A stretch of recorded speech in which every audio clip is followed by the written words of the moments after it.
नमस्कार। एजेंडा में आपका स्वागत है। शिक्षा को समय दो, शिक्षा आपका समय बदल देगी। इन अल्फाजों के साथ आप सभी को शिक्षक दिवस पर शुभकामनाएं। शिक्षा यानी तालीम यानी एजुकेशन अब वही चाहिए जिसमें रुपए का बोलबाला हो।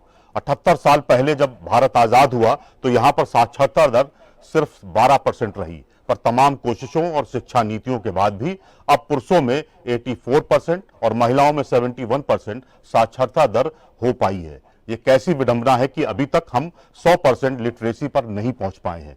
अब तो शिक्षा पाने और देने का माइंडसेट ही बदल गया है। लोगों को अब वही शिक्षा चाहिए जिसमें रुपया मिले।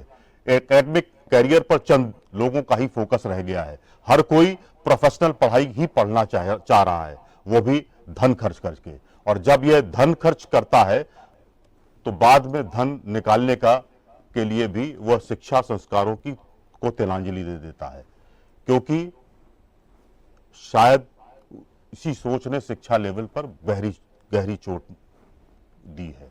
चोट का आकलन करेंगे तो पाएंगे 140 करोड़ की आबादी वाले भारत में बेसिक शिक्षा, माध्यमिक शिक्षा और उच्चतर शिक्षा में लगातार स्टूडेंट्स का ग्राफ गिर रहा है। एक बात और, प्रति छात्र औसत घरेलू खर्च आपको हैरान कर देगा, क्योंकि सरकारी स्कूलों में यह खर्च 2,863 रुपए है, जबकि गैर सरकारी स्कूलों में यह खर्च 25,002 रुपए है। साफ है कि यह शिक्षा का प्राइवेट सिस्टम लोगों को पसंद आ रहा है, पर विदेशों में इसका उल्टा है।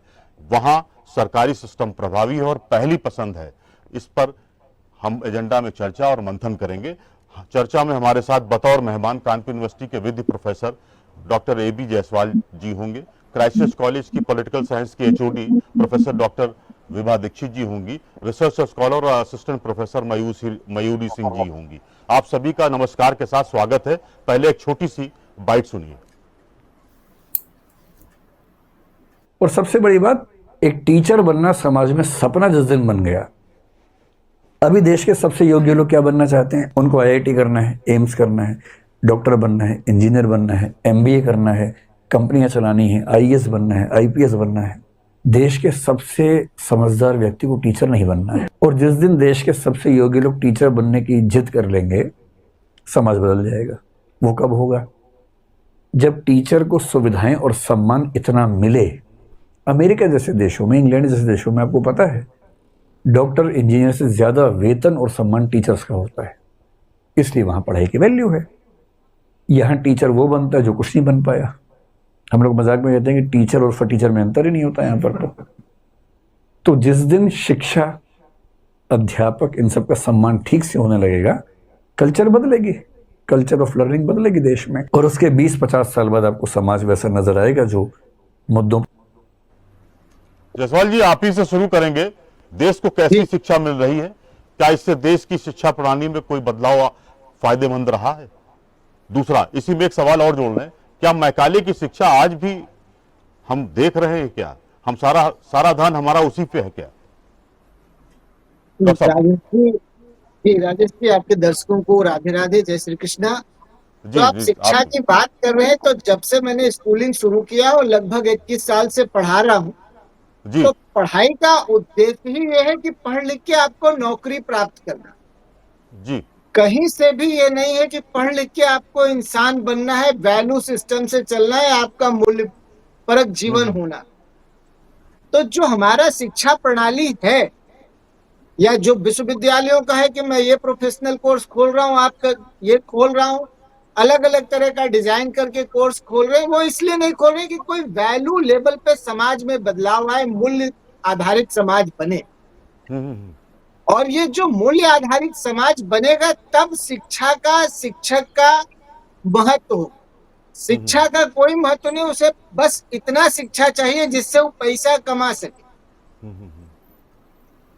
तो जो शिक्षा समाज बना रहा है, वो इसलिए नहीं बना रहा है कि आप पढ़ लिख रहे हैं उसका कोई मतलब है। पढ़ लिख रहे हैं बस वो सेकेंडरी है, उससे आप पैसा कितना कमा रहे वो प्राइमरी है, जो शिक्षा वर्तमान समय में।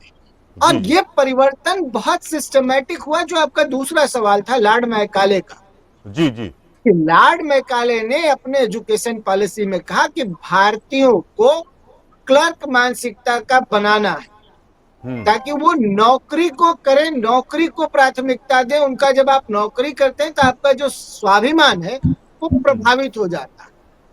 आप ये मानने लगते हैं बास इज ऑलवेज राइट, और हम पंगा जी। लेके अपने लिए मुसीबत क्यों खड़ा करें। तो वो बहुत प्रभावी है। देखिए, भारतीय प्रणाली जो थी शिक्षा की, उस जी। प्रणाली में शिक्षा एक तो राज्य के नियंत्रण में कभी नहीं, न शिक्षा राज्य के नियंत्रण में था, न शिक्षक राज्य के नियंत्रण में। वो शिक्षा पे समाज का कंट्रोल था, और वो समाज के उपयोग के लिए अलग अलग जिसका जैसा प्रवृत्ति होता था उस तरह के वृत्ति में जाता था, और उस वृत्ति से वो समाज के लिए व्यक्ति का निर्माण करते थे, और व्यक्ति का निर्माण करते थे, और वो व्यक्ति समाज चलाता था। तो वो अंतर लॉर्ड मैकाले ने, अगर ब्रिटिश पार्लियामेंट की उस रिपोर्ट को देखें जिसमें लॉर्ड मैकाले ने कहा कि भारत के हर गांव में पाठशाला है और हर तरह के प्रोफेशन की शिक्षा, अगर आप जाति व्यवस्था को देखेंगे तो कोई बहेलिया था, कोई नाई था, कोई हलवाई था, कोई तेली था, ये प्रोफेशन, उस प्रोफेशन की अपनी विशेषता थी, अपनी टेक्नोलॉजी। तो उस तरह से शिक्षा को भारत में समाज केंद्रित शिक्षा था, लेकिन लॉर्ड मैकाले ने उसे नौकरी केंद्रित सर्विस सेक्टर के लिए ड्राफ्ट किया, और हमारी शिक्षा प्रणाली कुल मिला के उसी तरफ चल रही है, और हम वैसे ही विद्यार्थी बना रहे।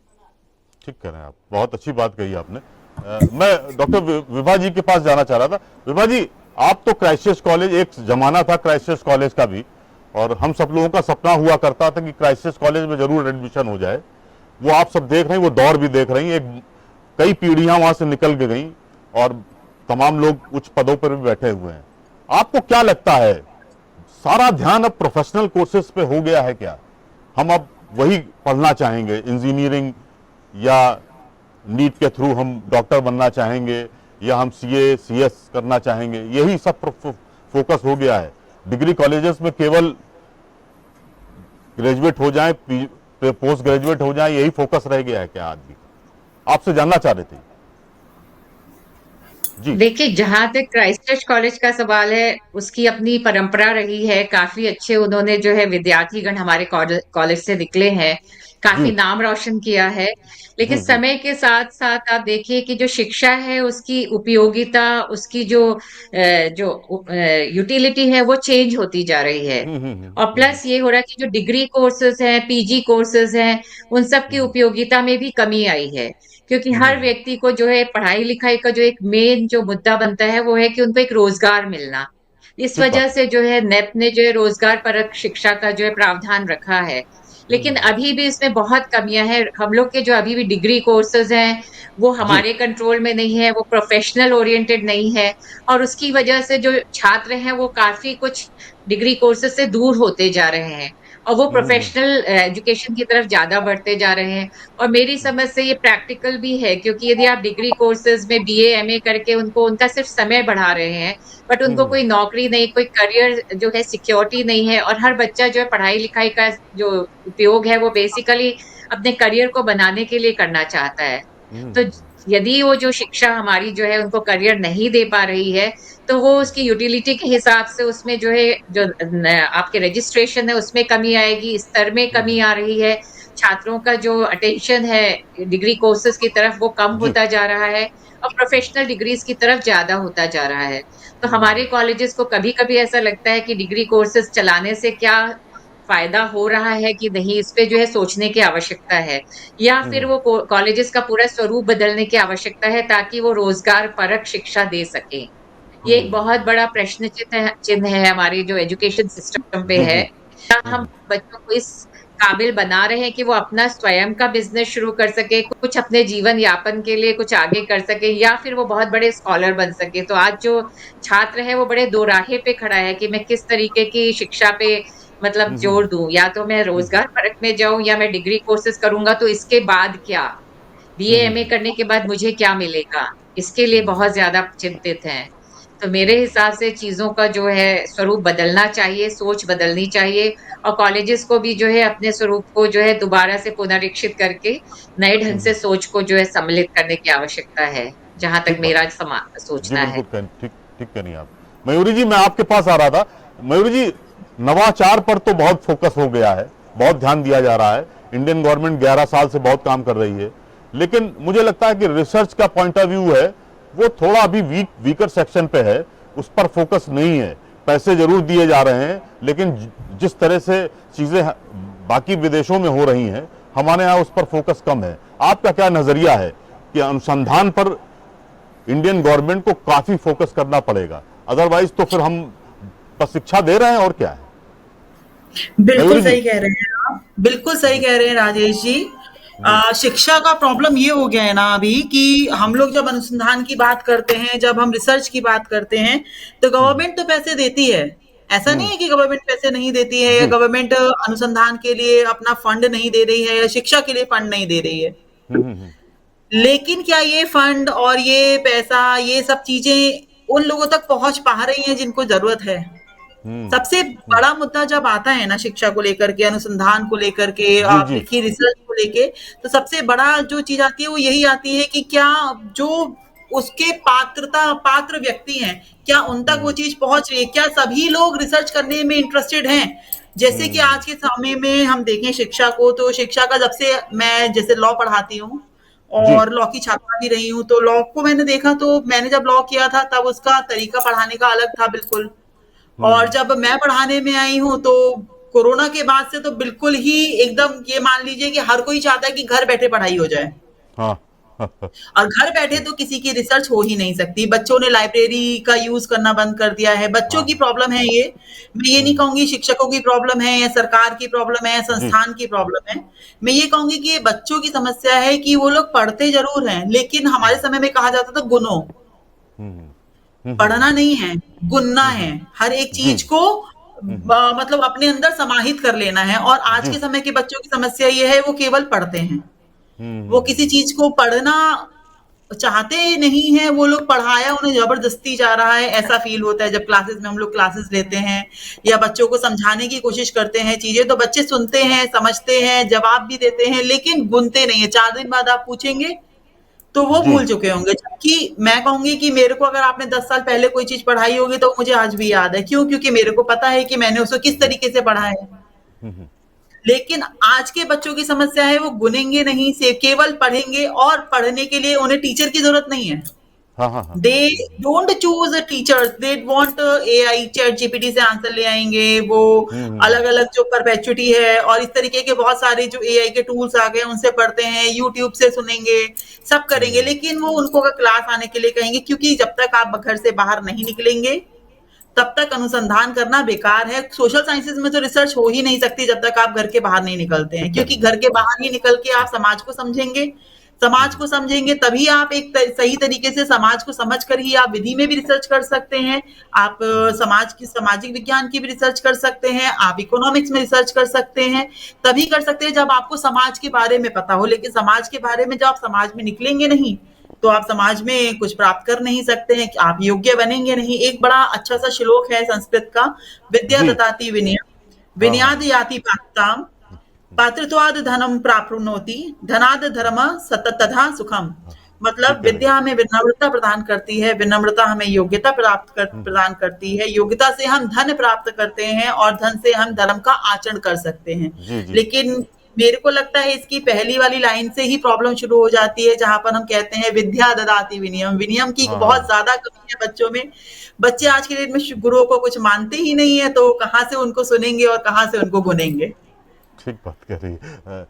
मैं डॉक्टर जायसवाल साहब, डॉक्टर साहब, मतलब 2-3 चीजें हम आपके सामने रख रहे हैं, अब आपका दर्शन इसमें क्या है मैं चाह रहा था कि, और फिर विभा जी के पास भी जाएंगे। हमारी शिक्षा नींव जो है, क्या आपको लगता नहीं है कि उस पर कोई प्रॉपर होमवर्क किया गया है? नंबर 1।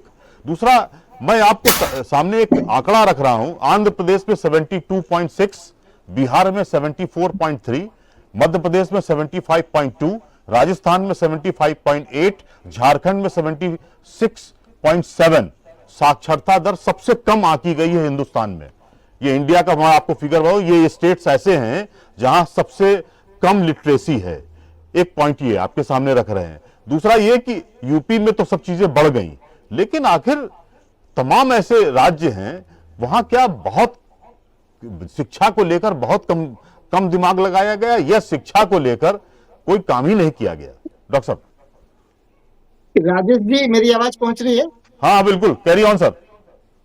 देखिए, जिन राज्यों का आपने नाम लिया वो राज्य पॉलिटिकली बहुत एग्रेसिव राज्य, जी। और वहां के लीडरशिप को पता है कि अगर हमारे यहाँ पढ़ाई लिखाई हो गई तो हमारा जो दबदबा है लीडरशिप का वो रहेगा। हाँ हाँ। बिहार, झारखंड, उत्तर प्रदेश, मध्य प्रदेश, उड़ीसा, राजस्थान, तो जी। इन समाजों में सामाजिक संघर्ष को एक टूल बनाया गया कि आप सामाजिक संघर्ष में उलझ जाएं कि ये फॉरवर्ड है, ये बैकवर्ड है, ये एससी है और एसटी है, और आप उसमें उलझ के मूल जो शिक्षा था, जो इंफ्रास्ट्रक्चर शिक्षा का देना था, वो सरकारों ने उपलब्ध नहीं कराया, जो दक्षिण भारत के सरकारों ने कराया। बहुत अच्छा बिंदु आप आपने उठाया है। जी जी, कैरी ऑन बिहार सर। और बिहार और झारखंड, हम्म। बिहार तो बिल्कुल भारत का उदाहरण है कि जी जी। लगभग 89 के बाद से, जब मैं 11th क्लास में था तब से लेके आज, सामाजिक न्याय के आधार पर सरकारें वहां गठित हुई। हम्म। जिस वर्ग के लिए गठित हुई हैं उनके लिए एक भी संस्था बना नहीं पाई शिक्षा की अच्छा, न हम्म। प्राइमरी में, न माध्यमिक में, न हायर में, न मेडिकल में, न इंजीनियरिंग। हम्म। और बिना ठीक है। शिक्षा का संस्थान बनाए वो कह रहे हैं कि अब जाति जनगणना करो, अब जाति रिजर्वेशन कर दो, मतलब जी। पढ़ो लिखो या मत, ये आपको मिलेगा, पढ़ेंगे लिखेंगे तब मिलेगा, उसकी जरूरत नहीं, वो उसके हम्म। लिए कोई काम नहीं कर। हम्म। ठीक सारे कह रहे हैं। आप स्टूडेंट देखें, बिहार के, झारखंड के, जी। उड़ीसा के, राजस्थान के, वो या तो दिल्ली में, हम्म। दिल्ली में है, इलाहाबाद में है, बनारस हिंदू यूनिवर्सिटी में है, जी। दूसरे दूसरे जगह जाके पढ़ते। हम्म। तो उन राज्यों ने इसको अपना एक यूएसपी बना रखा है, वहां के पॉलिटिकल सिस्टम। जी जी। और जब ठीक। तक अब वो जो वहां का समाज है इसको नहीं समझता, हाँ हाँ हाँ। तब तक वो परिवर्तन नहीं आएगा। कि कुछ शिक्षा इस समय देखिए राज्य के कंट्रोल में। हम्म। अब राज्य के कंट्रोल में तो राज्य करता क्या है, जैसे बिहार में सबसे लो पेड शिक्षक है, अभी उनका कुछ सैलरी बढ़ा। जी। जो केंद्र सरकार, राज्य, अन्य राज्य सरकारों का स्केल है, उससे कम स्केल पे आपने शिक्षक रखा, तो आपको शिक्षक मिलेगा कौन? हम्म। वो मिलेगा जो वहीं पे है, कुछ नहीं कर रहा है, चलो शिक्षा में जुड़ गए। हम्म। तो जब वो मिलेगा तो कैसा समाज बनाएगा? जी जी जी।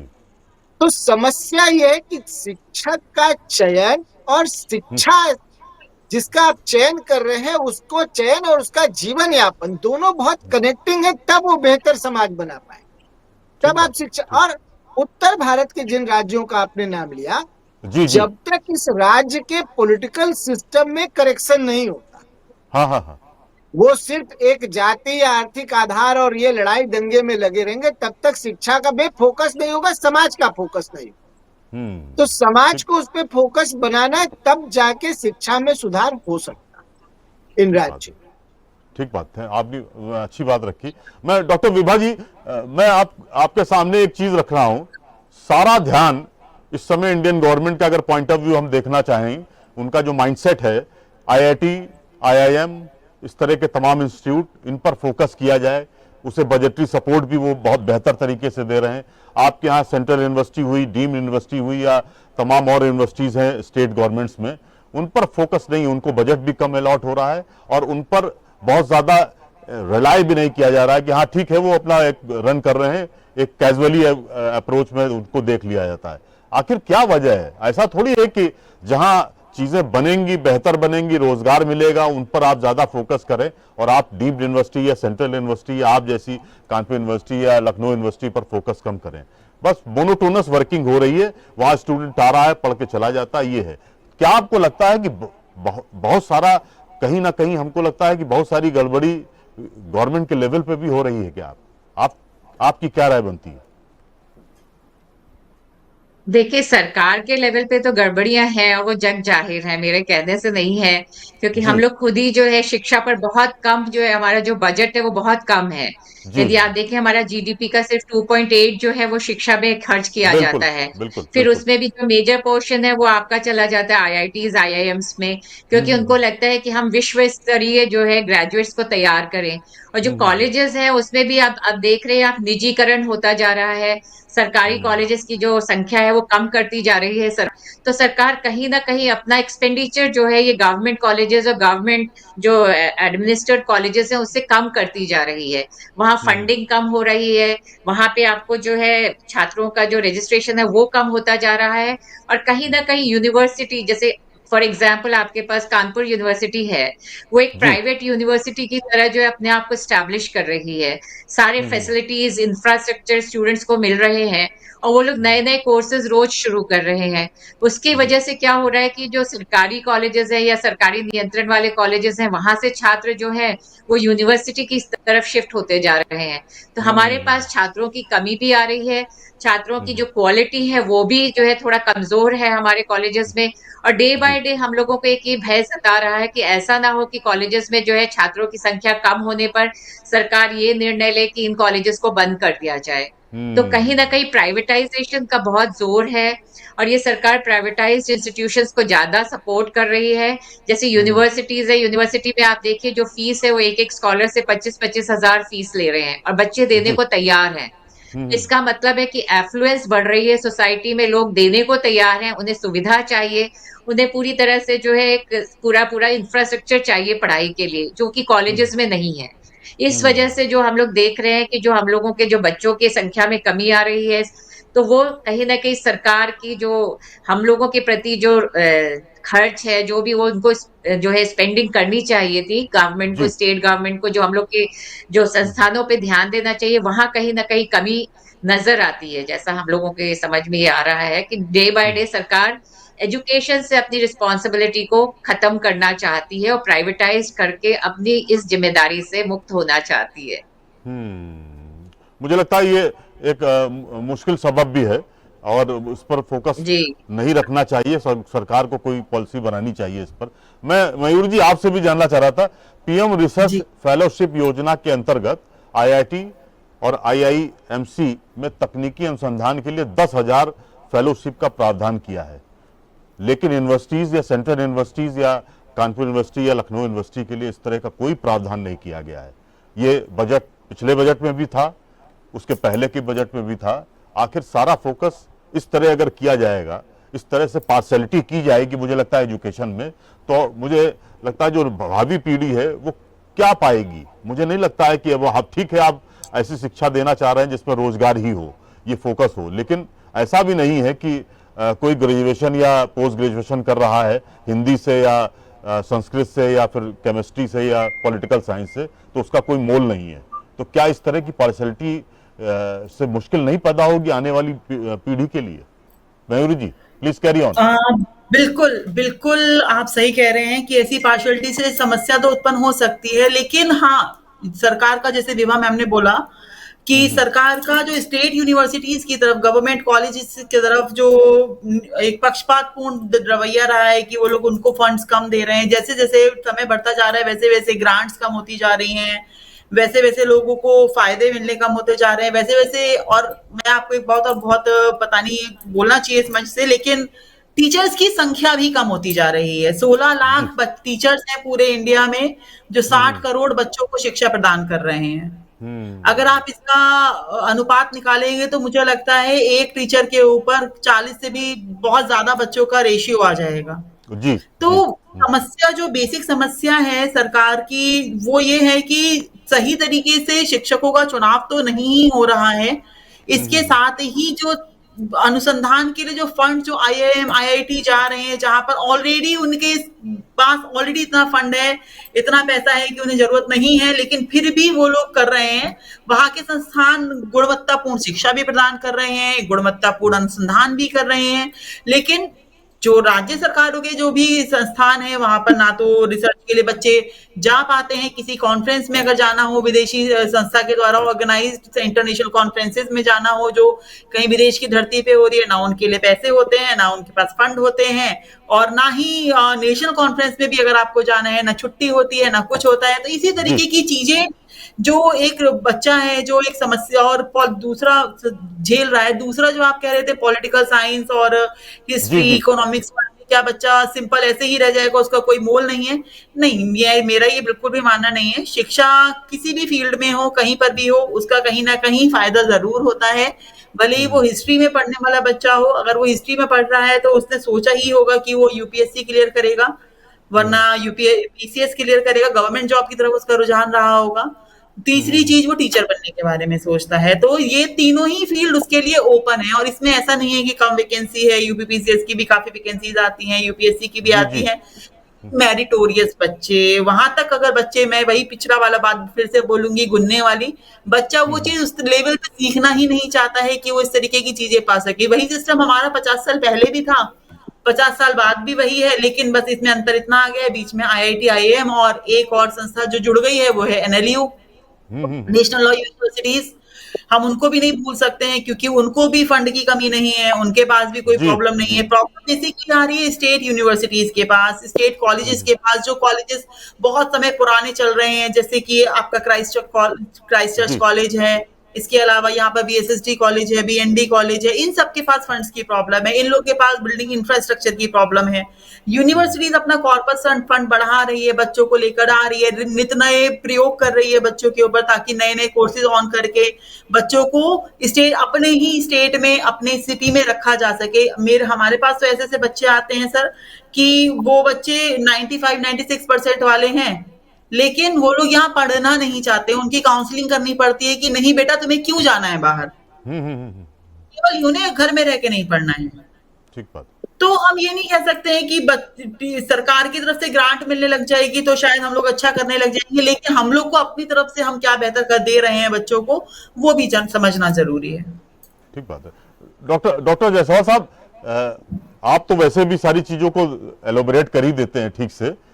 क्या हम अंग्रेजों की शिक्षा को अभी भी फॉलो कर रहे हैं क्या? जो शिक्षा प्रणाली है, हमारी शिक्षा नीति आई है, लेकिन आपको लगता है कि वो इम्पैक्ट उसका आ रहा है जमीन पर? हमें भी तो अभी, हमें क्या, सभी को ये भी संशय हो रहा है। और दूसरा एक सवाल और आपसे जोड़ रहे हैं, एकेडमिक कैरियर की सोच ऑलमोस्ट खत्म हो रही है। मानव संसाधन मंत्रालय की अगर एक रिपोर्ट हम उल्लेखित करें तो उसमें 1.7% स्टूडेंट्स में एकेडमिक कैरियर की तरफ थोड़ा सोच होती है। टफ है, ठीक है, उसमें देर से सब चीजें मिलती हैं, लेकिन ये रेशियो बहुत बहुत अलार्मिंग है। डर आ भी रहा है कि आखिर क्या है, मतलब सब कुछ, सबको आईआईटी और आईआईएम नहीं मिलता है, सबको डॉक्टर नीट नहीं मिलता है। उसमें भी जो परसेंटेज आ रहा है वो 6.9 है। मतलब बहुत सब, मतलब 100 में अगर 6.9 का ही उसमें सक्सेस रेट है तो वो भी बहुत अलार्मिंग सिचुएशन है। मुझे लगता है डॉक्टर साहब आप थोड़ा इस पर प्रकाश डालिए, कैसे ये सारी चीजें खत्म होंगी? बड़ा मुश्किल जी, संभव है। जैसे मैं जी अपनी बात विभा मैडम के बात से शुरू करना चाह रहा था, जी जी बिल्कुल, कैरी ऑन कि जो सर। आपने कहा था कि शिक्षा में फंड कम हो रहा है। देखिए, भारत के शिक्षा के साथ अंडर टेबल बहुत बड़ा गेम हो रहा है। तो पॉलिसी मेकर्स हैं, ब्यूरोक्रेट्स और पॉलिटिशियन, सारे प्राइवेट इंस्टीट्यूशन उनके हैं। सारे private institution, Chandigarh university, Dhiru भाई अंबानी यूनिवर्सिटी, ये सारे यूनिवर्सिटी, अशोका यूनिवर्सिटी, बड़े जी बड़े इंडस्ट्रियलिस्ट के, वो या तो पॉलिटिशियन है या तो उसमें ब्यूरोक्रेट्स के पैसे लगे। तो स्वाभाविक है कि उनको प्रॉफिट बनाना है, तो किसकी कीमत पे बनाएंगे? सरकारी कॉलेज, सरकारी यूनिवर्सिटी के को कम करके ही बना सकते। जी जी जी जी बिल्कुल सही कह रहे हैं। तो एक तो उससे स्टेट का फंड, वो तो उसका एक प्रॉफिट जनरेशन है पॉलिसी मेकर्स का और पॉलिटिकल लोगों का। आप देखिए, जितने भी यूनिवर्सिटी हैं, बगल में फरुखाबाद में यूनिवर्सिटी खुली है, रामा यूनिवर्सिटी है, चंडीगढ़ यूनिवर्सिटी खुली है, कानपुर में भी, लखनऊ में यूनिवर्सिटी खुली है। सारे यूनिवर्सिटी के पीछे कौन है? तो अगर आप देखेंगे तो पॉलिटिशियन और ब्यूरोक्रेट्स। तो हमारा जी शिक्षा जो है एक ऐसे जाल में फंस चुका है कि सरकारी शिक्षा अगर बढ़ेगा, उस व्यवस्था पे अगर भरोसा होगा, तो जो शिक्षा इस समय सबसे बड़ा मुनाफा देने वाला इंडस्ट्री है, उस इंडस्ट्री को सरकारी क्षेत्र में मजबूत करने से वो मुनाफा जनरेशन वो गोल नहीं कर पाएगी, जो गोल उसमें, जो लाभी उसमें लगी। तो ये बहुत बड़ा खतरा शिक्षा के साथ है। अब दूसरा जो आपका सवाल है कि क्या हम अंग्रेजों की तरह चल रहे? अंग्रेजों में कम से कम इतना पाखंड नहीं था कि वो हाँ। नेता भी हो, पॉलिसी मेकर भी हो और खुद मुनाफा भी खाएं और सरकारी भी चलाएं, ऐसा वो नहीं करते थे, मेरा ऐसा मानना है। लेकिन वर्तमान भारतीय समाज में ये बहुत बड़ा सवाल कि ब्यूरोक्रेट्स और पॉलिटिशियन का नेक्सस मिलके बड़े बड़े विश्वविद्यालय, कॉलेज, यूनिवर्सिटी खोल रहे हैं और मुनाफा जनरेशन कर रहे हैं और वही पॉलिसी बना रहे ताकि सरकारी संस्थाएं फेल। आपको बहुत आश्चर्य होगा कि बहुत सारे बड़े विश्वविद्यालयों में जी 20 से 30% टीचर ऐसे हैं जिनको बराबरी का तनख्वाह नहीं मिलता, काम वो उनसे ज्यादा करते, वो एडहाक पे हैं, गेस्ट टीचर हैं। जो टीचर समानता का अधिकार पढ़ा रहा हो कि सामान्य कार्य के लिए सामान्य वेतन मिले, उसको सामान्य वेतन ही नहीं मिलता और उसको ज्यादा 2 घंटा काम भी करना पड़ रहा है क्योंकि वो गेस्ट फैकल्टी। जी जी जी। और ये सारे देश के सारे विश्वविद्यालय के वाइस चांसलर ने पॉलिसी बना रखा कि परमानेंट होगा तो उसका राइट ड्यूटी डिफाइन है, उतना काम करेगा, तो उसको परमानेंट करो ही नहीं ताकि हमारा सुनता रहे, मेरा काम चलता रहे। तो कह रहे हैं हमारे आपने। यहाँ पॉलिसी लेवल पे ये बहुत बड़ा, मेरे लिए बड़ी शर्मिंदगी का सवाल तब होता है जब मेरा विद्यार्थी 25,000 का नौकरी करता है। जी जी जी। एक टीचर होके 15 साल लड़का 20 साल 25 साल पढ़ के निकलता है और 20,000 रुपए कमाता है, समाज में कैसे खड़ा हो? जी जी। तो एक टीचर के नाते मेरे लिए वो बहुत शर्मिंदगी की बात है, लेकिन जब वाइस चांसलर लोग बन जाते हैं तो ये भूल जाते हैं, तो वो अलग इशू है। अब जो हमारा नई शिक्षा नीति है, जी जी। नई शिक्षा नीति, कोई भी नीति, हाँ। नीति तो तब सही से हो सकता है जब उसका इम्प्लीमेंटेशन सही से, उसको लागू सही से किया जाए। उसको लागू करने के लिए जो तैयारी आपको करना है वो तैयारी की जाए। तो नई शिक्षा नीति को लागू, जो जिनके पास इम्प्लीमेंटेशन का पावर, जी उनको इससे कोई मतलब नहीं है कि ये सही से लागू हो रहा है या नहीं हो रहा है। उनको राजभवन में रिपोर्ट देना है कि हमने उत्तर प्रदेश में सबसे पहले लागू कर दिया। चाहे हजारों हजार लड़के का रिजल्ट रुक जाए, चाहे हजारों हजार लड़के का मार्क्स करेक्शन ना हो पाए, टीचर परेशान हो, संस्था परेशान हो, पूरे साल परीक्षा कराना पड़े। तो अगर कोई पॉलिसी, नई शिक्षा नीति में कोई कमी नहीं, लेकिन जी जी। उसका इम्प्लीमेंटेशन के लिए जो तैयारी चाहिए था और जिस तरह से उसको इम्प्लीमेंट किया जा रहा है, ये किसी भी वाइस चांसलर, माध्यमिक शिक्षा विभाग के नंबर पाने का कि मैंने सबसे पहले कर दिया, मुझे सम्मानित कर दीजिए, क्रेडिट दे दीजिए, इसके लिए नहीं। ये इसके लिए था कि सही से वर्क हो ताकि आने वाली पीढ़ी को उसका लाभ मिल सके। ठीक कह रहे हैं, ठीक कह लेकिन रहे हैं। उसमें बहुत सारे स्टेट के जो स्टेक होल्डर हैं वो इतने जल्दीबाजी में हैं, इतने दिखावे में हैं कि उस पॉलिसी को लागू सही से नहीं कर रहे हैं और जिसका खामियाजा जो कंटेम्प्रेरी सामान्य भी छात्र है वो जी उसको भुगत रहे। और इसके ठीक साथ है। टीचर्स की भी बहुत जिम्मेदारी है कि नई एजुकेशन पॉलिसी में सिर्फ आप जी उसका आलोचना मत करिए, अगर आपको कुछ कमी लगता है तो कैसे उसमें सुधार हो सकता है, हाँ हाँ हाँ। कैसे उसको सही किया जा सकता है और आप उसमें क्या कंट्रीब्यूट कर सकते हैं, उस पर भी फोकस करिए क्योंकि समाज बदल रहा है और चैलेंजिंग सोसाइटी के लिए आपको नई एजुकेशन पॉलिसी पढ़ाना पड़ेगा, ठीक कह रहे हैं, नई एजुकेशन पॉलिसी की तरफ से आपको समाज को चलाना पड़ेगा। ठीक तो कह रहे इस हैं समय ये बड़ी समस्या है एजुकेशन में। इसका, जी। इसको सिर्फ 2 ही लोग समाप्त कर सकते हैं, एक तो टीचर उसका इनिशिएटिव ले, दूसरा जो हाँ। शैक्षिक प्रशासन में लोग लगे हुए हैं वो उस पर अपनी भूमिका निभाए। ठीक कह रहे हैं आप। मैं डॉक्टर विभा जी आपसे जानना, आपने एक सवाल उठाया था ना कि बजटरी सपोर्ट हमारा कितना है। मैं आपको एक आंकड़ा रख रहा हूं और इसी पर आपसे फिर दोबारा उसी पर फोकस भी करना चाह रहे थे।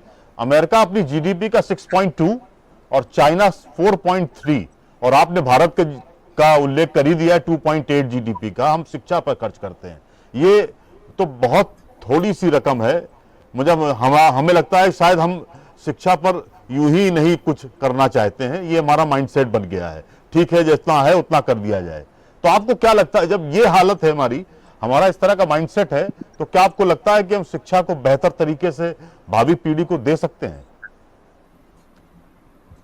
देखिए, जहाँ तक जो है आपने कहा कि खर्च का सवाल है जीडीपी का, तो जी इंडिया का बहुत कम खर्च कर रहे हैं अपने जीडीपी का। जी जबकि जी। आपको मालूम है कि यहाँ पे पॉपुलेशन लेवल पे, स्टूडेंट के नंबर्स के लेवल हाँ। पे भारत जो है उसमें बहुत ज़्यादा मतलब है। एक आप हम्म। देखिए कि इस पॉपुलेशन के उसमें स्तर पे आप देखेंगे तो भारत में कितनी बड़ी पॉपुलेशन है जी। और सबको जो है शिक्षा देनी है, राइट टू एजुकेशन भी आपके पास है। लेकिन क्या हम उतना कर पा रहे हैं? क्यों सरकार ऐसी नीतियाँ नहीं बनाती कि जिसमें वो खर्च को थोड़ा बढ़ाए? और या हम्म। तो उनका जो है इंटेंशन है बट वो उसको इम्प्लीमेंट नहीं कर रहे हैं, या वो कर नहीं पा रहे हैं, या इंटेंशन ही नहीं है। और जहां तक ये प्रश्न चिन्ह लग जाता है सरकारों के ऊपर कि आप पहले तो उस पे कंट्रोल कर रहे हैं एजुकेशन पे, आपने नई शिक्षा नीति बनाई है तो वो आपने कहीं ना कहीं गवर्नमेंट के अपने स्पेसिफिक फिलोसॉफिकल ये जो लीनिंग्स है उसके हिसाब से आपने डिसाइड किया। आपने जी। जो है नई शिक्षा नीति को आईआईटी आईआईएम के हिसाब से जो है जिस तरीके से वहां पे कोर्सेज का संचालन होता है, जिस तरह से वहां पे जो है सेमेस्टर सिस्टम है, हमने उसी तरह से लागू करना है। क्योंकि उनके लिए एक आइडियल सिस्टम दिखता है कि आईआईटीज में सेमेस्टर सिस्टम जो है वो नॉर्मल यूनिवर्सिटी एजुकेशन पे भी अडेप्ट हो सकता है। जी लेकिन जी। जब इम्प्लीमेंटेशन की बात आ रही है तो उसमें बहुत सारी समस्याएं आ रही हैं। क्योंकि छात्रों का नंबर आप देखिए, आईआईटी में छात्रों का नंबर देखिए और आप एक यूनिवर्सिटी में जो एनरोलमेंट नंबर्स हैं वो देखिए, हाँ। उसमें ये सिस्टम को चला पाना, उसका रिजल्ट बना पाना और ऑटोनॉमी। आईआईटी में जो है अपने कोर्सेज टीचर्स फ्लोट करते हैं, उनके नंबर्स बहुत छोटे होते हैं, वो अपने रिजल्ट्स बनाते हैं और उसके हिसाब से सिस्टम बड़े आसानी से चलता है और उनका सेमेस्टर सिस्टम जो है पूरे सही समय पे कंप्लीट होता है। हमारे जी जी। यहाँ पे इतना लार्ज नंबर ऑफ स्टूडेंट्स है, ना आप रिजल्ट टाइम पे दे पा रहे हैं, ना आप सेमेस्टर सिस्टम को पूरी तरह से जो है समाप्त कर पा रहे हैं सही समय पर, ना आप जो है एग्जाम्स को पूरी तरह से कंडक्ट कर पा रहे हैं, ना आपने सिलेबस में हम लोग को कोई ऑटोनॉमी दी है या क्या हमें कोई फ्लेक्सिबिलिटी दी है, या हमारा कोई भी रिप्रेजेंटेशन हो या टीचर्स का कोई से हो। तो न्यू एजुकेशन पॉलिसी में शिक्षकों के पास कोई शक्ति या कोई अधिकार नहीं है, उनको सिर्फ जो बना दी गई है शिक्षा नीति उसको जो है अंशतः सारा फॉलो करना है और उसको कराना है, चाहे वो सिस्टम, और उसपे भी फिर यूनिवर्सिटी का जो है पूरा कंट्रोल है। तो हम जी। लोगों के पास ना ऑटोनॉमी है, ना हमारे पास पावर है कि कोई हम सिलेबस चेंज कर सके, और ना हम लोग ने जो है ब्लाइंडली जो है आईआईटी और आईआईएम के सिस्टम को अडॉप्ट कर लिया कि हम सबको आईआईएम जैसी शिक्षा दे देंगे। तो ये एक बहुत बड़ा प्रश्न चिन्ह है हायर एजुकेशन पे, क्योंकि हमारे जो नंबर ऑफ स्टूडेंट्स हैं वो और आईआईटी के स्टूडेंट्स के नंबर्स में आप कंपेयर नहीं कर सकते हैं। नहीं कर आप वो सकते, सिस्टम ठीक है। नहीं लागू कर सकते हैं, रियलिटी से बहुत दूर है ये जो सेमेस्टर सिस्टम लागू किया गया है। यदि आप उसका परफॉर्मेंस भी देखते हैं तो हम टीचर्स रोज ही उस चीज में सफर कर रहे हैं, क्योंकि there is no definite policy. कभी यूनिवर्सिटी से आ जाता है आप लोग वोकेशनल फ्लोट करिए, कभी आ जाएगा नहीं हम वोकेशनल फ्लोट करेंगे क्योंकि उसमें बहुत सारा फंडिंग इन्वॉल्व है। तो बहुत सारे ऐसे इश्यूज हैं जो कि अपने आप अपने हिसाब से जो है एक अजीब सा सिस्टम चल रहा है, जिसमें जो है टीचर्स तो कंप्लीटली पावरलेस हैं, उनका तो कोई से ही नहीं है एजुकेशन जी। सिस्टम में, और जो यूनिवर्सिटीज है वो पॉलिटिकल नेक्सस के साथ काम करके अपने हिसाब से हाँ। चला रहे हैं और प्राइवेटाइज कोर्सेज को ज्यादा फ्लोट कर रहे हैं। इसलिए गवर्नमेंट कॉलेजेस जो है उनको थोड़ा क्राइसिस में झेलना पड़ रहा है, जो आपने आजकल का जो आपने सिस्टम है, तो उसमें एक नहीं प्रश्न नहीं, चिन्ह आपने लग बिल्कुल जाता है हम लोगों के में। रियल प्रॉब्लम को आपने यहाँ रेज किया है। बिल्कुल यही प्रॉब्लम है।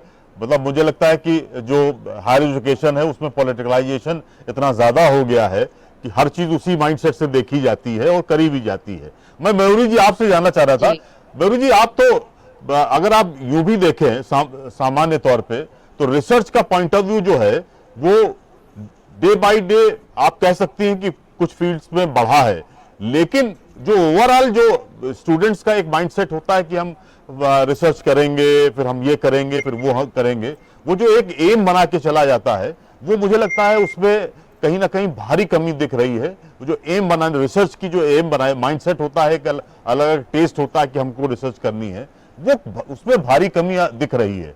आप क्या, आपको इस तरह की भी का एहसास हो रहा है आपके सेक्शन में? जी सर। जी मैडम। मेरे को ऐसा लगता है कि बच्चे आजकल कुछ ज्यादा ही रिसर्च करने की तरफ ओरिएंटेड हो गए हैं। जी। उनको हर किसी को लगता है कि उन्हें पीएचडी करनी है, कि रिसर्च से मैं मान के चल रही हूँ कि आप यहाँ पे पीएचडी की बात कर रहे हैं। आप अभी ग्रांट्स की बात नहीं जी कर रहे हैं, आप जी। पीएचडी की बात कर रहे हैं। तो मेरे को तो ऐसा लगता है कि हर जो भी बच्चा एलएलएम करके आ रहा है या जो भी एमए करके आ रहा है, उनका एक ही माइंडसेट होता है कि हम किसी तरह पीएचडी कर लें।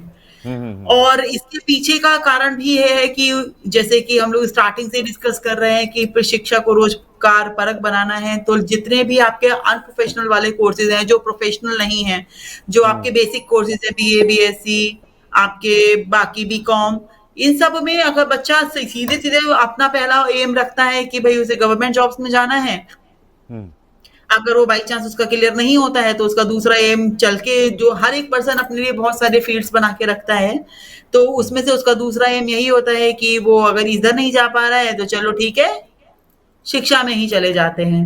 तो मेरे को तो ये लगता है कि हर दूसरा बच्चा जो हिस्ट्री करके आ रहा है या ज्योग्राफी करके आ रहा है, पॉलिटिकल साइंस करके आ रहा है, एमए करके आ रहा है, बेसिकली जो मास्टर्स करके आ रहा है, उसका मेन फोकस पढ़ाई की तरफ ना हो करके वो तो यही चाहता है कि पीएचडी ही कर लें, किसी भी तरीके से पीएचडी में एनरोल हो जाए। उसमें ज्यादा बहुत सारे वैकेंसीज हैं, बहुत सारी कोर्सेज इसीलिए पीएचडी में खोलने पड़ते हैं और करना भी पड़ता है। अगर आप देखेंगे कि किसी और कोर्स में एक टीचर के पास जितने बच्चे हैं, एक प्रोफेसर के पास 6 या 8 की वैकेंसी होती है पीएचडी में, तो मेरे को लगता है कि यहाँ पर 8 की वैकेंसीज में से 6 या 7 तो हर एक के पास में फुल होती है प्रोफेसर में। अगर आप एसोसिएट में देखेंगे तो 6 में से 4-5 तो फुल हैं। अब असिस्टेंट में देखेंगे तो आप 4 में से 3, 2-3 सबके पास हैं। तो ऐसा नहीं है कि यहाँ पर रिसर्च स्कॉलर्स की कमी है या फिर तो स्कॉलर नहीं, पीएचडी लोग नहीं करना चाह रहे हैं या फिर समथिंग लाइक दैट, ऐसा कुछ नहीं है। पीएचडी के लिए आज पहले की अपेक्षा लोगों में जागरूकता ज्यादा हो गई है। पहले कम लोग पीएचडी करना चाहते थे, आज अधिकतर लोग पीएचडी करना चाहते हैं। पहले पीएचडी के लिए लोगों को ढूंढने पड़ते थे स्कॉलर्स, आज स्कॉलर्स खुद ढूंढते हुए अपने टीचर को आते हैं कि सर हमें करा दीजिए, हमें करा दीजिए। लेकिन हाँ, एक चीज है, यहाँ पे संस्थान के ऊपर डिपेंड करता है कि संस्थान आपको किस तरीके की पीएचडी करा रहा है। अगर पीएचडी रेगुलर है, थोड़ी सी महंगी हो रही है, गवर्नमेंट इंस्टीट्यूट है, उसी तरीके से हो रही है जो यूजीसी के नॉर्म्स हैं उसके अकॉर्डिंग हो रही है, तो वहां पर थोड़ी सी प्रॉब्लम होती है, बच्चे छोड़ के भी जाते हैं और आना भी पसंद नहीं करते हैं। लेकिन जो दूसरी तरफ अगर आप प्राइवेट इंस्टीट्यूट्स को देखेंगे, जैसे कि हमने बहुत समय पहले सुना था झुंझुनू जैसे इंस्टीट्यूट जिनको अब बैन कर दिया गया है, राजस्थान के बहुत सारे इंस्टीट्यूट्स हैं जिन्हें पीएचडी के लिए बैन किया गया यूजीसी के द्वारा, तो वहां की पीएचडी में और यहाँ की पीएचडी में जमीन डिग्री सेम ही है। 30 नंबर का सवाल है एपीआई सीधा सीधा कि 30 नंबर मिलेंगे नहीं तो हम आगे बढ़ेंगे नहीं। तो वही 30 नंबर का खेल है पूरा का पूरा। 30 नंबर के लिए चाहे यहाँ से पीएचडी करो चाहे कहीं और से करो, बस पीएचडी का सवाल है, हमें रोजगार पाना है, उसके लिए पीएचडी जरूरी है। नेट क्लियर होता है नहीं होता है उसका मैटर ही नहीं करता है अगर आप पीएचडी कर ले रहे हैं तो। इसीलिए शायद मेरे को लगता है कि पीएचडी के रूल्स को थोड़ा और टफ किया जाना चाहिए, थोड़ा सा और डिफिकल्ट किया जाना चाहिए इंस्टीट्यूट्स के लिए, कि वो लोग इस तरीके से ना करें कि किसी को भी पीएचडी कराने लग जाएं या फिर रिसर्च कराने लग जाएं। बच्चों का एक तरीके से एग्जाम लिया जाता है, सब कुछ होता है, लेकिन फिर भी किस तरीके का स्कॉलर आ रहा है ये देखना बहुत ज्यादा जरूरी हो जाता है। उन्हें बोलना नहीं आता, उन्हें पढ़ना नहीं आता, उन्हें लिखना नहीं आता, उन्हें रिसर्च पेपर लिखने नहीं आते हैं। मैं बात करूँ एलएलएम के छात्रों की, मैं बात करूं अगर आपके एमए के छात्रों की, तो उन्हें लिखना नहीं आता है रिसर्च पेपर, वो लोग पीएचडी करने आ जाते हैं। तो इस तरीके की चीजों को थोड़ा सा ध्यान रखना होगा कि अगर किस तरीके से इसको मैनेज किया जा सकता है, क्योंकि एक पीएचडी के सुपरवाइजर होकर के आप बच्चे को ये नहीं सिखा सकते हैं जो आपके पास आया है कि रिसर्च पेपर कैसे लिखें। आप ये नहीं सिखा सकते हैं उनको कि बेटा तुम्हें ये रिसर्च मेथोडोलॉजी क्या होती है, आप उनको ये नहीं सिखा सकते हैं कि हाइपोथेसिस क्या होती है, क्योंकि ये मान के चला जाता है कि अगर वो एमए करके आया है, उसने अपना डिसर्टेशन जमा किया होगा, उसने अपना मिनी पीएचडी करके आया है, तो उसको ये सब बातों के बारे में जानकारी है। तो इस तरीके की चीजें जो रिसर्च में आ रही हैं, जो ये समस्या देखने को मिल रही है, वो ये मिल रही है कि ज्ञान की कमी नहीं होने के बावजूद भी ज्ञान नहीं है। तो नहीं, जैसे साइंस में कर दिया गया, सीएसआईआर नेट में भी पीएचडी का सिस्टम अभी से पिछली लास्ट परीक्षा से शुरू किया है। अगर वो आप पीएचडी कंप्लीट कर आए हैं तभी आप पीएचडी में एडमिशन पाएंगे, वो तो स्टार्ट हो रहा है। मुझे लगता है शायद बाउंडेशन, क्या सीएसआईआर नेट हो चाहे वो एनटीए नेट हो, दोनों ही नेट में एग्जाम किस तरीके का होता है, ऑब्जेक्टिव होता है, रट्टाफिकेशन है पूरा का पूरा। रट कर जाइए, क्वेश्चन टिक करिए, आपका तुक्का लग गया तो ठीक है, नहीं लगा सब्जेक्टिव नहीं है जी, एग्जैक्टली आपको लिखना नहीं आता है। बिल्कुल प्रॉब्लम ठीक है कह रही हैं। आंसर राइटिंग की, प्रॉब्लम है रिसर्च मेथोलॉजी लिखने की। आपको लिखना ही जी। नहीं आता है, आपको बोलना ही नहीं आता है। आप कल को टीचर बनेंगे, आप पोडियम पे खड़े होकर बोलेंगे क्या? हाँ हाँ, वो मेजर प्रॉब्लम है। ठीक कह रही हैं आप, ठीक कह रही हैं आप। हाँ। बच्चे बोल ही नहीं पाते हैं। अब यहाँ पर अगर आप बच्चों से 10 बच्चों से अगर आप कह दे बेटा खड़े होकर के अपनी बात ही कह दो, तो वो शर्माते हैं, नहीं बोल पाते हैं। उसके हाँ पीछे हाँ। रीजन क्या है? वो रीजन है हमारी शिक्षा नीति, जो हम लोग बच्चों को पढ़ा नहीं पा रहे हैं, जो हम बच्चों को सिखा नहीं पा रहे हैं। पहले भी जी ये होता था कि बच्चे स्कूल नहीं आते थे, लेकिन 75% अटेंडेंस का कोई भी रूल नहीं है। जी जी जी। एक रूल बना हुआ है, लेकिन मेरे को नहीं पता कि कौन कितनी जगहें ऐसी हैं जो 75% को स्ट्रिक्टली फॉलो कर रही हैं।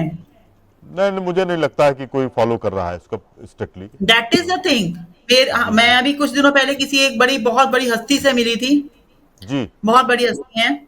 तो हाँ। उनसे एक क्वेश्चन पूछा गया कि हमने तो आप उनके साथ में ही उनके क्लासमेट भी थे। जी दोनों बहुत बड़ी हस्तियां हैं।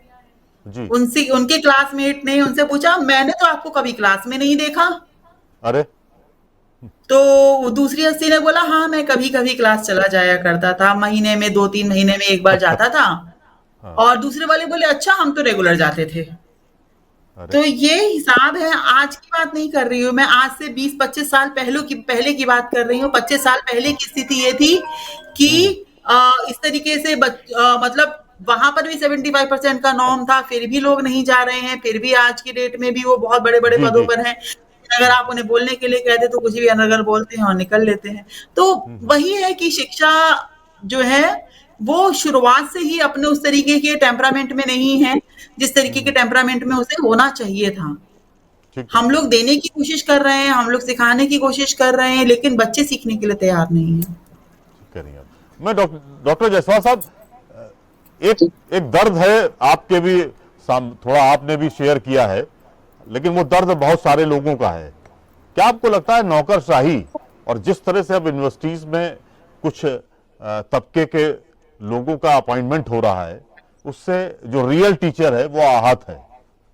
आपको क्या लगता है? उनका डोमिनेशन बढ़ रहा है, वो आप पर फोर्सफुली चीजें डोमिनेट मनवाना चाहते हैं, और वो दर्द जो है वो हर टीचर का है। जो रियल टीचर है वो इतनी मेहनत करता है, वो उसके लिए एक माइंड फोकस होता है कि हम अपने बच्चों को पढ़ाएं।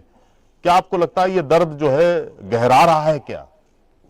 ये नौकरशाही का इंटरवेंशन है वो, और जो इस तरह के अपॉइंटमेंट्स हो रहे हैं। देखिए राजेश जी, सामान्यतः शिक्षक जो है वो आहत तब होता है जब उसके सामने उसका स्टूडेंट ना हो, तैयारी करके गया। जी तो एक तो जो जिस तरह का व्यवस्था, चूंकि ब्यूरोक्रेसी को करना है, एडमिनिस्ट्रेटिव सिस्टम को करना है, वो ऐसा कर देता है, स्टूडेंट नहीं मिलता उसको, तो थोड़ा आहत होता है। हाँ हाँ हाँ। दूसरा, अगर आप ब्यूरोक्रेसी के में बाधक बनेंगे तो उनके पास बहुत सारा पावर है, बहुत तरीके से आपको सिस्टम से बाहर करते जाएंगे और कॉलेज का आप सिर्फ पढ़ाने तक केंद्रित हो जाएंगे, कोई आपको रिकॉग्नाइजेशन का, सिर्फ एक्सेप्टेंस का। आप बहुत अच्छे टीचर हैं लेकिन आप एक्सेप्ट नहीं किए जा रहे। ठीक कह रहे हैं चल वाइस चांसलर भी करे जाने दो भाई, आएंगे बड़ी सिद्धांत बताएंगे।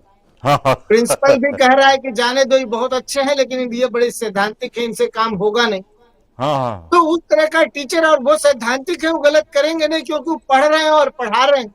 हाँ हाँ हाँ हाँ हाँ हाँ हाँ। तो अच्छा, अब स्ट्रक्चर ऑफ पावर में वाइस चांसलर को बहुत तरह के लोग चाहिए, या हाँ जी, प्रिंसिपल को बहुत तरह का लोग चाहिए। मैं ठीक कह रहे हैं आप। तो जो रियल शिक्षक होता है, जिसने इसीलिए पढ़ा कि मुझे शिक्षा के क्षेत्र में आना है और शिक्षक बनना है, जी जी। तो उसके लिए बहुत कठिन चैलेंज हो जाता है। और जो आप रिसर्च के विषय में बात कर रहे थे, मैं उसमें एक चीज जोड़ना चाह रहा हूँ। देखिए, जी जो हमारा प्योर साइंस या प्योर फिलोसफी के विषय से में पढ़ाई कम हो रहा है या स्टूडेंट कम जा रहा है, जैसे पॉलिटिकल साइंस है, सोशियोलॉजी है, हिस्ट्री है, इकोनॉमिक्स है, जब वहां जाता है तब उसका एक थॉट प्रणाली विकसित, तब उसका एक सोचने समझने का, देखने का विजन विकसित होता है। जब वो कभी वेस्टर्न दार्शनिक को पढ़ता है, प्लेटो, अरिस्टो, सुकरात को, मैक्स वेबर को, मनु को, शुक्र को, तब वो सोचता है कि अच्छा ऐसा करना। लेकिन जो हमारे शिक्षा प्रणाली में कट एंड पेस्ट है प्रोफेशनल एजुकेशन के नाम पर, जी जी जी। कि जो प्योर साइंस है उसको बिना पढ़ाए हम टेक्नीशियन बना के कह दे रहे तुम भैया बड़े इंजीनियर हो, और वो इंजीनियर हैं, वो ठीक 50 लाख के पैकेज पे। लेकिन जी। जिसने फिजिक्स की पढ़ाई की, हाँ जिसने प्योरली वो चीजें विकसित किया साइंस में, उसको रिकॉग्नाइज किया कि ये है, अब इससे ये टेक्नोलॉजी बनेगी, हाँ हाँ हाँ उसका सम्मान, उसका इज्जत, उस पढ़ाई का वैल्यू उतना नहीं है जितना उसका है जो मार्केटिंग में बिक जाए। हम्म तो ये जो समाज हम लोगों ने बनाया है शिक्षक के साथ, इसका चैलेंज। और इस समाज को बनाने का आप किसी को दोष नहीं दे सकते कि आप ब्यूरोक्रेट्स को दोष दें या पॉलिटिशियन को दें, बनाने में शिक्षक का भी बड़ा रोल रहा। ठीक, अरे बहुत सारा रोल है सर, कैसी इस बात कर रहे हैं, तरह बहुत। का समाज बनाने में टीचर्स का बहुत बड़ा रोल रहा है कि अगर मैं वाइस तो चांसलर आपको मैं शतरंज तो के मैं, मोहरों मैं तो की सर, मेरा तो असेसमेंट ये है कि लोग खामखा की बातें कर रहे हैं, लेकिन अगर टीचर्स को मतलब अगर माइनस कर दीजिए तो सोसाइटी आपकी भरभरा के बैठ जाएगी, पूरी सोसाइटी जी बैठ जाएगी। अरे टीचर्स का तो सर मतलब 100% रोल है, टीचर्स को आप इग्नोर कर ही नहीं सकते, पूरे सिस्टम से नहीं इग्नोर कर। और जो लोग कर रहे हैं और जो लोग इस तरह की पॉलिसीज बना रहे हैं, आपको ये कह रहा हूं कि 20 साल के बाद वो हाशिए पे चले जाएंगे, ऐसा नहीं है।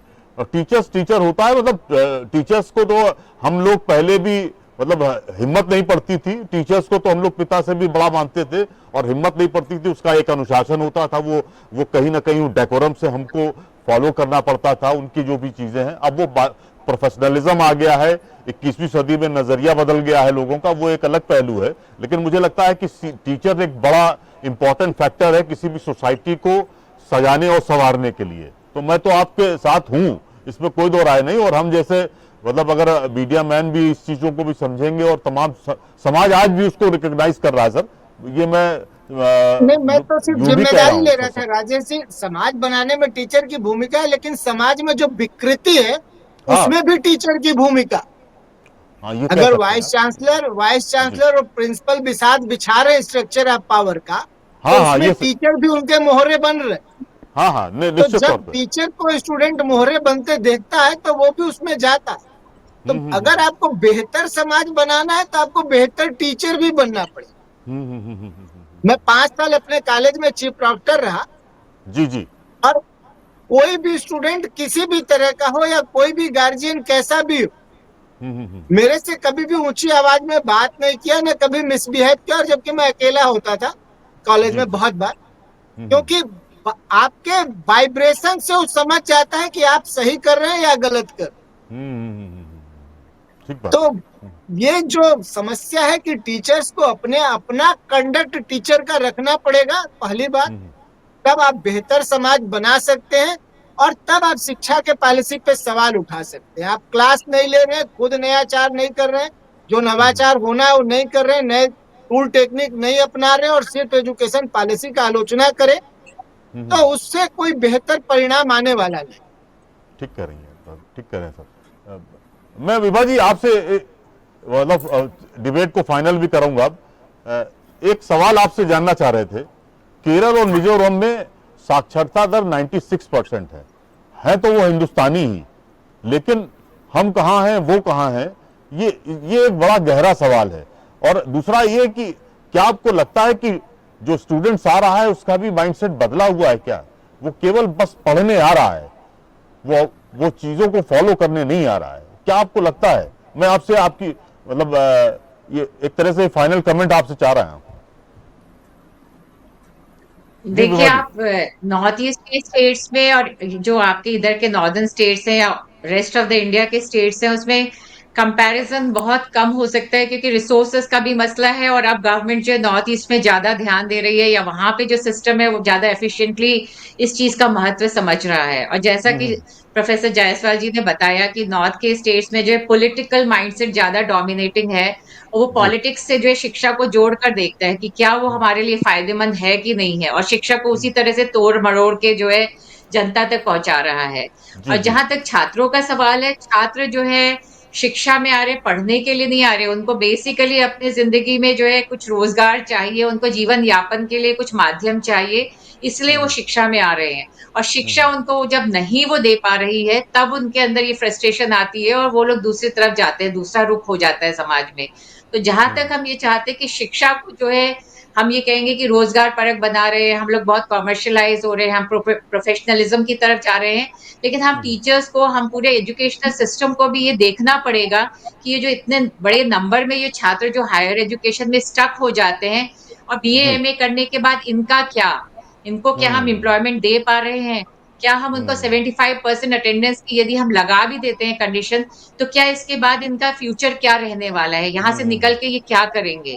तो ये सारे बहुत सारे सवाल हैं जो टीचर्स पे भी आते हैं। हम स्वयं भी जो है जब करते हैं, इंट्रोस्पेक्ट करते हैं, तो हमको लगता है कि हम स्टूडेंट्स को क्यों फोर्स करें क्लास पे आने को, यदि वो नहीं आ रहे हैं, क्यों? क्योंकि हम इनको एमए बीए देने के बाद ये इसके आगे क्या करेंगे? और हर एक को जो है देखिए रोजगार चाहिए, सर्वाइवल चाहिए। हाँ आप जो जी है जी बीए एमए बिल्कुल। कर रहे हैं, आपकी उम्र बढ़ रही है, इसके बाद आपके पास रोजगार नहीं है। पीएचडी कर रहे हैं छात्र, उसके बाद वो बैठे हुए हैं। आप सोचिए जो सेंट्रल यूनिवर्सिटी से पीएचडी करे हुए हमारे यहाँ पे जो कुछ टीचर्स हैं, वो सिर्फ 10,000 पे नौकरी कर रहे हैं। आप सोच सकते हैं अरे एडहॉक टीचर्स 10,000 पे आपके जो है बेचारे गेस्ट टीचर्स काम कर रहे हैं, और उन लोगों ने कितना समय गवाया पीएचडी करने में, हमेशा थ्रू आउट फर्स्ट डिवीजन लाए, कितना फ्रस्ट्रेशन है उसमें सोचिए। तो इस तरीके से जब छात्र लोग इस तरह से करते, तो हम लोग को भी जो है इसको समझना पड़ेगा कि क्या हम उनको जो है यूजफुल शिक्षा दे पा रहे हैं, क्या उनके करियर के लिए क्या प्रोस्पेक्ट्स हम लोग डेवलप कर पा रहे हैं, और ये बहुत बड़ा प्रश्न चिन्ह है। जहां तक शिक्षकों का सवाल है कि शिक्षक अपनी जिम्मेदारी नहीं कर रहे हैं, तो शिक्षक अपनी जिम्मेदारी बहुत अच्छे समझ रहे हैं और करते भी हैं। उनके ऊपर आप देखेंगे कंट्रोल सिस्टम कंटिन्यूअसली बढ़ता ही जा रहा है। डे बाय डे जो है सरकार की तरफ से कोई ना कोई इंस्ट्रक्शंस आ जाएंगे, कोई ना कोई फरमान आ जाता है, आप ये कराइए, आप इसको भरिए, ये डेटा डालिए, ये कंट्रोल सिस्टम लगाइए, ये बायोमेट्रिक लगाइए, आप इतने घंटे रहेंगे। तो आपके पास एकेडमिक फ्रीडम नहीं है, आपके पास वो सोचने के लिए जो जिस तरीके की आप क्वालिटी एजुकेशन देना चाहते हैं, उसमें कहीं ना कहीं जो है सवाल उठता है।